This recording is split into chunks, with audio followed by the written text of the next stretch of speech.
Welcome to the My House Podcast, a show about the past, present, and future goings-on at the My House Youth Drop-In Center in Wasilla, Alaska, with your host, Michelle Overstreet.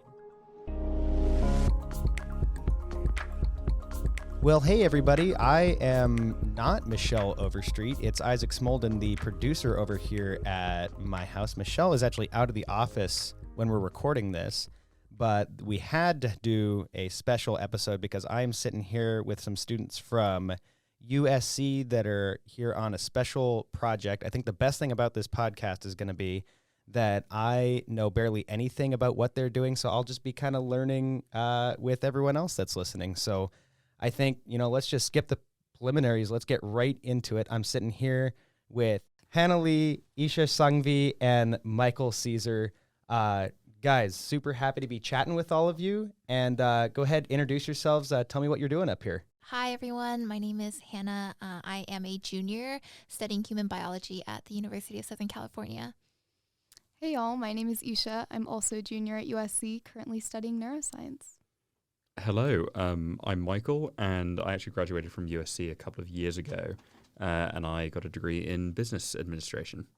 So what we're doing here is we're all part of this USC program. It's called Design and Engineering and Innovation for Global Challenges. And so the entire focus of this class is to really empower students to go out into communities, interface with actual people, learn from the people about the challenges that they're facing, and then create solutions that are inspired by these conversations that we're having with people. And so Isha and I were part of cohort 3, which was last year, so not this school year, and Michael was actually part of the original cohort. And so currently what Isha and I are doing is we are trying to assist with people experiencing homelessness. What we've heard back home in Los Angeles is that people experiencing homelessness often get their medication stolen because anything that's kept in a bright orange pill bottle is thought to have street value. And so even if it's something for life-saving medication, like your heart disease or your hypertension, it gets stolen. And so that puts people's lives at risk. And so our goal is to create a medication cabinet system that can be worn under the clothes and on the body, and it can also be slept on.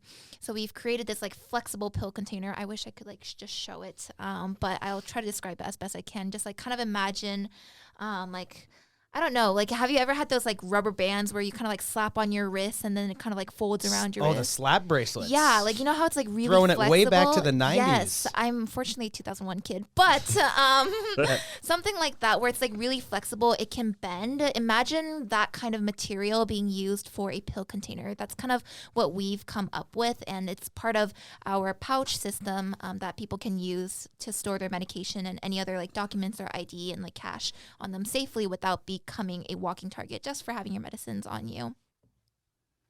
That is super impressive. I mean, right off the bat, I started as a biological sciences major, and my freshman year, first semester was so bad that I immediately switched majors and decided never to take another math or science class again. And that's why I ended up as a journalism major, because I am a quitter. So the fact that you guys, are in your third year, have made it to your third year just in those programs is super awesome in the first place. Tell me a little, we just talked about the design and kind of the function, the idea behind the product that you guys are making right now. I guess, where else other than up here have you tested it so far? And what's been kind of the early feedback? How long have you guys been with this project for? Yeah, so we've been with this project for quite a bit. So we started 2020 fall, I want to say. Yeah, so we started 2020 fall. And since then, it's kind of been a roller coaster because we started just talking to a bunch of different outreach teams all across the country, as far as New York, as close as Los Angeles, and trying to figure out what the nature of homelessness looks like from each different state and each different community. And since then, we've been able to kind of pilot the product with a bunch of different teams in different ecosystems. So in addition to Alaska, we've actually been able to ship the product out to New York, as well as Madison, Wisconsin, which has been really exciting for us. So they're currently in the process right now of collecting data from their patients. We kind of designed the pilot program to see if we were to introduce this intervention, how much would we be able to save medication from being stolen. So the first part was just trying to measure how often do people lose their medication in general when there's like nothing to protect it. And then from there, introducing the intervention and introducing the pouch to then see what do losses and kind of the rates of medication being stolen look like now. So we're currently in the process of getting that data back. So we're excited to see kind of what those rates might look like. But yeah, that's kind of the two teams that we've been working with, and we're on track to also start and launch our LA pilot with a bunch of kind of LA street medicine and outreach teams in the next couple of months. And Hannah and I are excited to actually be on the ground kind of collecting data, because so far we've just been getting kind of feedback through Zoom, virtual calls, and just working with kind of providers and clinicians all across the country. So it'll be really awesome for us to actually go on the streets and see what patients' feedbacks are and kind of start from there. I mean, again, you're already getting right back into the math. I just told you that I didn't want to deal with any of that, and you're already right back into the math already. So you guys have been doing data for coming up, I guess, a little under 2 years right now, and you're just getting that data back. That's, man, I mean, that is going to be a lot of numbers to sift through, it seems like. Actually, just to clarify, we started 2 years ago. We initially first started on not math, so you'll like this. Oh, but we okay. started with interviews, started collecting more qualitative stuff first. And so once we had that validation and kind of like an idea of like what is it that people actually need, then we started, developing the product, prototyping. And then once we're like, okay, this is something that we think could actually be functional. Then starting from like 3 months ago, we've sent out our first shipment, and so not as intense number crunching. Okay, so okay. hopefully a little bit better. Yes, A little bit more a manageable. little bit better.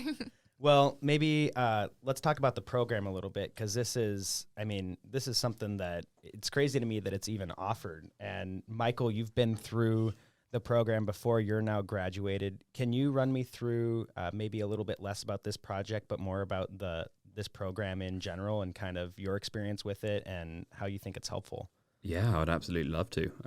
I think it is an absolutely incredible program. I was lucky enough to be part of the first cohort and, go through it as a student myself. And since then, I've had the opportunity to sort of keep on coming back year after year and try and offer sort of any experience I have and any support I can provide. But the program really is split into two parts, which makes sense. Sort of, it's a year-long course and there are 2 semesters. I also want to start out by saying it's a pretty intense program. It's quite a challenge to the students who are a part of it to say, hey, you have a year to, go from sort of not necessarily knowing that much about the issue area that we're about to step into, but you have a year to really learn, dive into an issue area, research and understand, specific problems and specific issues felt by people around the world. And then you have to build something from scratch, build a solution to a problem that's a real tough problem that people haven't been able to solve yet. And, sort of just through that effort, through that work, with the team, with the support that the course provides, you effectively need to launch a company. And a year is a short time to do that. Absolutely. But, the program is split into 2 parts. The first half is all about, building the right thing. You have to, a lot of these problems, there's a reason they haven't been solved yet. And it's not because laziness or people don't care, it's usually because there's just like a solid problem. It's tough. There's a reason these problems exist. You need to know, exactly what you're trying to solve before you, start building anything. So, that first half, that first semester is build the right thing. And then the second semester is build the thing right. So many products, so many teams, whether or not it's with this program or sort of out in the, more professional world, it doesn't matter who you are, what team, if you don't execute properly, it can be the best idea in the world. It can be the best solution in the world. But if you can't actually build the thing in the right way, and that means, how do you distribute it? How do you manufacture it? I know, this team, Remedy, in front of us is having to, make all these decisions based off like, what materials do we use? How much do these materials cost? How expensive is this? How long does it take to manufacture? How difficult is it to manufacture?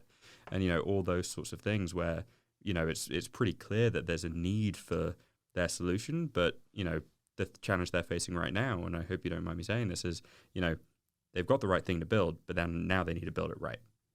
For sure. And maybe Hannah and Isha, I'll throw it back to you guys. How did you guys kind of arrive to this product idea? I mean, you you obviously know that you have this huge project ahead of you. What were the initial steps towards finding, what problem you wanted to focus on, and then kind of walk me through the design process? We touched on it a little bit, but maybe kind of focusing on those early days. Yeah, Isha can explain kind of like the first, steps we took, and then I can explain kind of the design changes that occurred. Yeah, definitely. I don't know if you remember this, Hannah, but like the first brainstorm we did, we just threw a bunch of sticky notes onto like this digital whiteboard because we were online.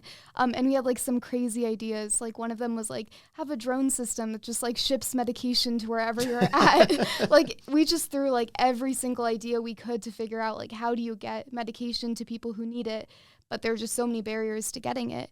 And I think kind of one of the first ideas we had is, why don't we just create some sort of locker that like stores your medication in a safe place, and then people experiencing homelessness like try to figure out what like that pattern of movement looks like and just put it there, and see if that keeps their medication safe and prevents it from being stolen. And then through kind of our conversations with different teams, we realized like some teams have done things like that, or they've created like plastic bags and tried to give it to their patients, but those plastic bags aren't waterproof. So like every idea we kind of brainstormed, we figured out that different teams were trying to do different versions of it. But like Michael alluded to, like the problems still existed, and different patients they didn't really want to put their medication in those storage lockers, just because they had to take those pills like maybe 3 to 4 times a day, and they didn't want to have to keep going back to that same place. So we thought, why not create a system where it's just with you at all times, and no one can see that it's with you? And that kind of led us to this idea of, can you kind of create a medication system that's just on your body? Yeah, and so from there, we're like, okay, so that means some kind of like pill container and some kind of pouch. And so the pouch, I think, came relatively easy because just like we were thinking about, it was more about the specifics, like waterproof material, how big is it going to be? But then the pill container is really where I think we've come a super long way in terms of the design process. Isha, I don't know if you remember this, but I think like one of the very first designs that I made, at least, was literally taking like an empty seaweed carton, and then I put like a plastic saran wrap over it and then poked holes in it. I was like, this is like, a concept of a bubble wrap or like a bubble pack that medication is used. And then it just took a lot of trial and error. I think I remember it was around the midterm of like the first semester, and then we were really proud of ourselves. Like, we took a pouch and then we stuck plastic pill containers on it, and we're like, this is a concept. And we proudly showed that to our professors, and the professors were like, what are you thinking? What is this? I remember Michael was like, that is ugly. Michael did say it was ugly. He's here supporting us now, but he was our very first critic. But obviously all love to Michael, because we would not be here without him. And so it was just kind of that. And then over time, as like we saw like more kind of like pill container ideas, and we talked to like more people, our idea became like more and more sophisticated. I remember like we saw like a silicone like ice cube container, and it was like in the shape of a hexagon, and we're like, this could be really interesting if we could do something like a 7x4 or a 7x5 sort of design. But then it was too bulky, and like it was just a process of like going back and forth. We would have a new idea, a new design, and we would go back to our patients and our providers and be like, what do you think about this? And they'd be like, actually, here's XYZ why I don't like it. And then it just became a continual process of refinement until we got to our current design, which is what we are here in Alaska with and showing to patients. And again, repeating the process to see like how much more can we fine tune this to make sure it's something that people really want to use. Well, let's talk all super. I mean, man, I'm blown away by how in depth. My largest college project, I think it was my senior capstone, and I spent maybe like 2 hours every day, like chipping away at it. But this is, I mean, you guys are right in the middle of it. It's so involved. It's so awesome to hear you guys working through all of this and going through that design process, how thorough you guys are. I'll back it up. Let's talk about just the trip in general. Let's talk about something maybe a little more fun. So there's 5 of you that are from USC that are up here now, including your gracious boom mic operator and camera woman right now, Craig and Eris. So have any of you been up to Alaska before this trip? None of us. We are all, I mean, we're not all from. Michael has? Oh, Michael has. Yeah, he likes to Michael remind has. us of that. Yeah, Michael, has. when was your last time that you were up here? I was back. I was here in September. Oh man, last year. No, it was absolutely incredible. We went to Juneau, and then we went to Hoona. Oh yeah. And it was actually, I mean, it was with the same program. And it was just the first trip of the year. and was absolutely incredible. Beautiful, beautiful state. So I know you guys have been focused on some other things and you don't have a ton of time to be up. How many days are you guys up in the state for on this trip? 7 days. We got here last Sunday, and we're here until the Sunday. Okay, gotcha. So what's maybe, and maybe you haven't had time to, but have you done anything that hasn't been just school focused or school related? I think I know where this question is going, and let me tell you, the best thing about Alaska is the brownie at the moose's tooth. Oh, okay. See, I knew you guys were staying in Anchorage. Reindeer. Yeah. Michael ate reindeer. I did. I also did The it. reindeer sausage. Reindeer's yeah. delicious. Yeah. So you guys went to Moose's Tooth. That's a big check mark off the list then. You have to go to Exactly. Moose's Tooth if you're in Anchorage. You should ask Isha how afraid she is of moose. I'm quite afraid of moose. Have you seen one? No. Not yet? And I think that'll only make me more afraid, though. They're so... They're huge. I just want to prepare you for you guys are driving up to Fairbanks in a couple days, right? It's a 7-hour drive from Anchorage. I'd almost be surprised if you didn't see a moose this time of year. But I'd be okay if I was in the car and I saw the moose. I would love to see a moose if I was safely and securely in a car. We don't recommend you get out. Don't pet the moose. Don't I'm not walk going up to. towards the moose. Don't feed them. Don't feed I will be the the last moose. person to even try to do that. Is that the same advice for the bears, or are the bears fine? You know, I would say that anything you're doing with a herbivore, if you do the same thing or you exercise more caution with a carnivore, it's usually a good rule of thumb. The closest that I have had one in arm's reach of a vehicle before down on the Kenai River during fishing season, but honestly, sometimes the moose are more scary just because you see them a lot. You see them a lot more. The bears usually have bigger things to worry about. They don't mess with you too much. But so you guys, I guess I'll get off of, the fun moose and bear and wildlife stuff. Although I do hope that you guys are able to experience a lot of that while you're up here. Where have you been so far in Anchorage? Tell me a little bit about, you guys have only been here for a couple hours and you were just out in the main lobby talking to clients and stuff like that. Tell me a little bit about what you've done so far while you're up here, what you're hoping to continue doing, and just the feedback you've gotten so far and some of the feedback you're hoping to get. Yeah, definitely. I think when we came to Alaska, we knew that the temperature difference and the climate was so different because in Los Angeles, it's like the other side of the temperature spectrum in terms of trying to keep things like insulin from denaturing or overheating. While here, it's how do you keep it from kind of freezing and not being injectable. So I think for us, one of our main goals is just trying to see how adaptable is the thing that we've created for the climate here and just for the different communities and patients here as well. So on Monday, we went to the Anchorage Public Health Department. We were actually able to speak to a nurse who kind of gave us some context as to what kind of the nature of homelessness looked like, specifically in Anchorage and then within Alaska overall, and then just kind of some general ideas of what other different kind of like test cases could look like. So for example, we've really been focusing on insulin just because that's something that's kind of been brought up time and time again with some of the patients and providers in Los Angeles, but also looking at kind of other temperature regulated and temperature sensitive things like Narcan, for example, is something that has been brought up quite a bit during this trip. And it's huge, especially right now. We're even recently, it's been a big topic of conversation with us. We've had a lot of fentanyl-related overdoses. Even in just the last couple of weeks, we're seeing a huge spike. And Narcan really, and we were just talking about this in one of the other podcasts, it's really a miracle drug. It's insane how, you can't overdose on it. You can store it at room temperature. It's not toxic to youth and stuff. And I think that finding a way to be able to store and hold Narcan in a piece of equipment like that is huge, not just up here in Alaska, but nation and worldwide. Yeah, definitely. And then kind of from there, we were able to tour the Brother Francis shelter, which was incredible. They have kind of an in-house clinic called the Caring Clinic.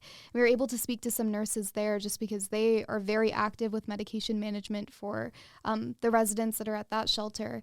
And there was like a really, I think, nice and rewarding story where we had talked to the nurses and kind of explained the project, and they sort of validated our concerns or validated the problem that medication is stolen and lost pretty frequently for unhoused residents here in Alaska. And I remember Hannah and I and Michael, we had walked away to just kind of continue with the tour. And one of the nurses came like running back and was like, hey, do you happen to have like an extra one of your pouches with you? And Hannah and I came prepared. So we have like 5 extras in our backpack. And we were able to give one to her. And I think that there was some hope that there is like some potential future for integration within communities here, and that there is some hope that this could be something that really helps people. And then today, in the morning, we went to Set Free, Alaska, which was also an incredibly humbling experience. Isha and I both have like aspirations to go into medicine and the health professions, and so mental health and substance abuse is something that we both like deeply care about. And so it was both of our first time being at like a treatment facility, and so it was a great experience, and we're very thankful to all the case managers and directors over there who like just talked to us and also just talked about our product. And it started off with thinking about, okay, this is a product for people experiencing homelessness, but they were also talking about, sometimes our residents, they go out into the community for extended periods of time, and if they need their medication, this could be something that is implemented. And so just giving us new ideas of how this could be applicable.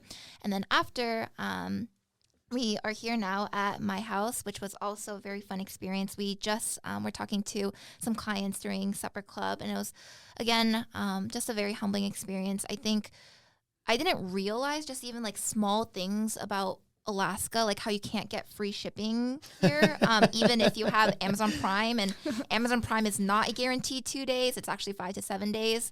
And so not related exactly to like what we're here for, but I think the beauty of this program is as you talk to people and as you hold these just conversations, it's always just sparking new ideas about me for one, like reflecting on my privilege as well, but also just thinking about like, what are some just common pain points that people experience who are not living in the same area as me. And so I think even here at my house, just thinking about those problems and also just being able to tour the place, I just want to say I love my house. Like as someone who is like very familiar with like homelessness in LA, I think a lot of shelters there are institutionalized. There isn't a lot of like dignity and autonomy in the process of being homeless. And that's actually part of the reason why we've heard a lot of patients say they don't want to stay at shelters. But the community was so welcoming. I love how vibrant it is, how joyful it is. And so, yeah, today has been just a whirlwind of emotions, honestly. Well, I mean, you guys are super busy. I don't want to take any more of your time than we have to. So maybe just wrapping up, is there anything that any of you guys have left? And maybe more importantly, is there any way that people that want to, dig more into your project or want to keep updated on your project, where can they go to find out about that? Yes. So we are currently working on a website, so it's not up yet. But maybe when we do, we can update the description. But you can reach out to us via email. It's helloremedyhealth@gmail.com. So hello, remedy and health @gmail.com. If you have any questions, any concerns, reach out to our email and we will gladly respond. Awesome. Well, thank you guys so much for coming in. It was a pleasure to sit down and talk with all of you. I hope you have a very good rest of your stay while you're up here in the great state of Alaska, and hopefully you see a moose, but not too close. Don't get too close to one. Well, no, thank you very much as well to you, to everyone at my house, and also to everyone in Alaska who's been helping put this trip together. I think we'd definitely be amiss without thanking Dr. Ryan Ray, who actually helped broker the introduction to you all at my house. And, really him and everybody else here have been incredibly welcoming and supportive of what we're trying to do. That's all the time we have for today. I'd like to, again, give a huge thank you to our 3 guests for sitting down and talking with us today, Hannah, Isha, and Michael. The My House podcast is recorded at the My House studio in Wasilla, Alaska. Our producer and editor is, me. And for Michelle Overstreet and everyone here at My House, I'm Isaac Smolden. Until next time.